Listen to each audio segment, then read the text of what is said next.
Hai para pecinta bola, selamat datang di saluran kami. Di sini kami membahas berita bola terbaru atau berita bola terbaru hari ini.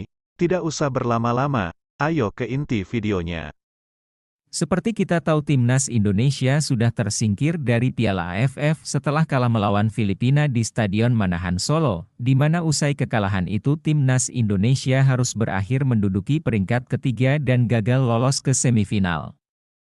Di sisi lain, nampaknya laga Singapura melawan Vietnam pada semifinal Piala AFF 2024 bakal sepi menonton, atau tepatnya supporter Vietnam bakal sedikit yang datang ke stadion. Kabar ini dikonfirmasi oleh gelandang Vietnam Nguyen Hoang Dec. Ini terjadi karena sang tuan rumah yakni Singapura membatasi tiket bagi penggemar Vietnam, yang mana timnas Vietnam hanya diberi 70 jatah tiket. FAS akan menjual total 3.000 tiket untuk laga Singapura versus Vietnam. Vietnam hanya kebagian 70 tiket yang akan dijual pada dua kelompok suporternya, padahal awalnya Singapura berniat memberi Vietnam 300 jatah tiket, tapi hal itu diubah menjadi 70 tiket, dan kabar ini tentu sangat mengejutkan timnas Vietnam, dan sepertinya kata-kata tanpa timnas Indonesia semifinal Piala AFF bakal sepi penonton akan menjadi kenyataan.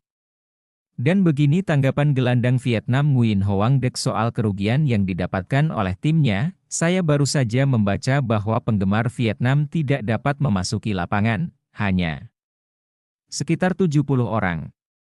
Tapi tidak apa-apa. Saya berharap seluruh tim masih mendapat dukungan dari jarak jauh bagi para pemain di lapangan untuk memberikan yang terbaik dan menang, kata Nguyen Hoang Dec.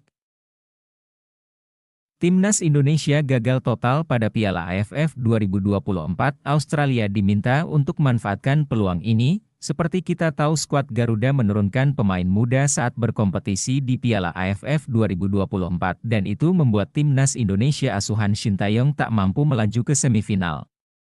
Mereka harus tersingkir dari Piala AFF setelah hanya memperoleh 3 poin dan menduduki peringkat 3 dalam grup B. Media Australia Roar sangat mengerti dengan alasan timnas Indonesia tak mengirimkan pemain terbaik mereka untuk ajang Piala AFF. Namun, sejatinya Sintayong tetap ada membawa beberapa pemain penting untuk Piala AFF yang juga membela timnas Indonesia pada kualifikasi Piala Dunia 2026 putaran ketiga. Tapi performa pemain tersebut justru mengecewakan saat membela timnas Indonesia di Piala AFF 2024.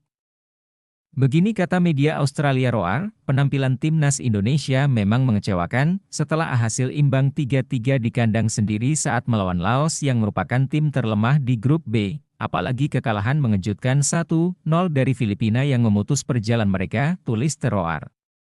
Selain itu, ada yang lebih mengejutkan lagi, performa buruk para pemain senior.